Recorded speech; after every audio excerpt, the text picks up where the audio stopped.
So I'm going to start off by saying that I've been a massive Star Wars fan ever since I was roughly 5 years old, and I'm in my mid-20s now.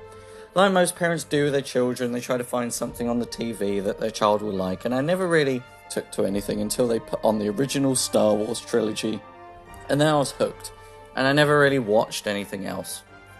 Growing up during the prequel era means that those movies have as well hold a place in my heart. My opinion of the prequel movies has changed as I've gotten older, which I'm sure I'll cover in future videos. Like a lot of people, I was beyond excited when Disney announced they were making a new Star Wars movie, Episode 7, continuing George Lucas's legacy.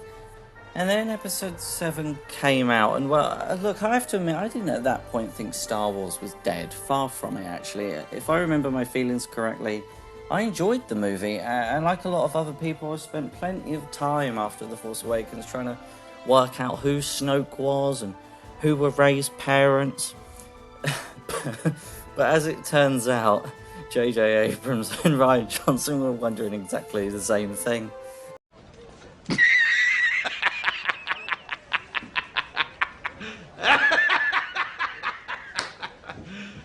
You serious? Then Rian Johnson's Episode 8, The Last Jedi, come along, and nothing can explain how much I hated this movie. The Last Jedi broke Star Wars for me, and then Episode 9 come out, and I just didn't care about Star Wars anymore at that point. Of course I watched it, and of course Episode 9 sucked, but I don't necessarily blame J.J. Abrams for that. In my opinion, whoever followed on from Rian Johnson's The Last Jedi was always going to struggle to succeed. Between Episodes 7 and 8, we had Rogue One, and between Episodes 8 and 9, we had Solo: A Star Wars Story. Like, fans appear to receive those movies rather positively. Like, you go into a YouTube comment section, you'll always have someone say, you know, how they think Solo Star Wars is underrated, that movie. I don't concur with that view. It's just, I don't like it. I of course like the Rogue One scenes with Darth Vader, but everything other than the Darth Vader scenes in Rogue One I don't really care about, and you can just YouTube videos with Darth Vader in them from that movie, so for me there's not really a need to watch it either. Away from the big screen is where Disney Star Wars has created the most compelling content, in my opinion, through animations and TV shows. I've enjoyed the animations such as Tales of the Jedi, Clone Wars Season 7, The Bad Batch. I also enjoyed Seasons 1 and 2 of The Mandalorian. The other TV shows like Andor, Kenobi, Boba Fett, Ahsoka, I didn't enjoy them so much, but perhaps I'll cover that in a future video.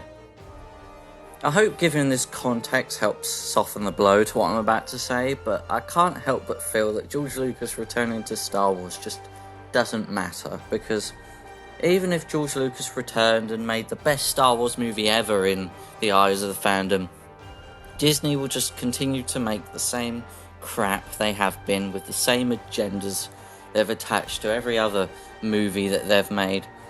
Disney will continue hiring directors who make sexist comments, which is just disgusting. I know this is old news now, but I don't understand how Disney will fire Gina Carano but won't fire this person despite her making sexist comments.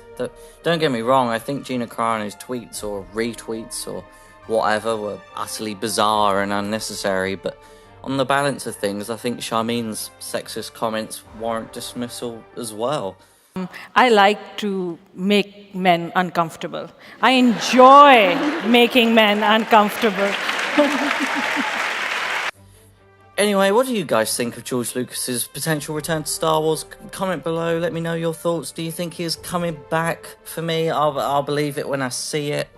And do you think George Lucas coming back matters moving forward? Do you think it would change Star Wars for the better? What do you think? Comment below, let me know, and I'll catch you again in the next one. Thank you so much for watching.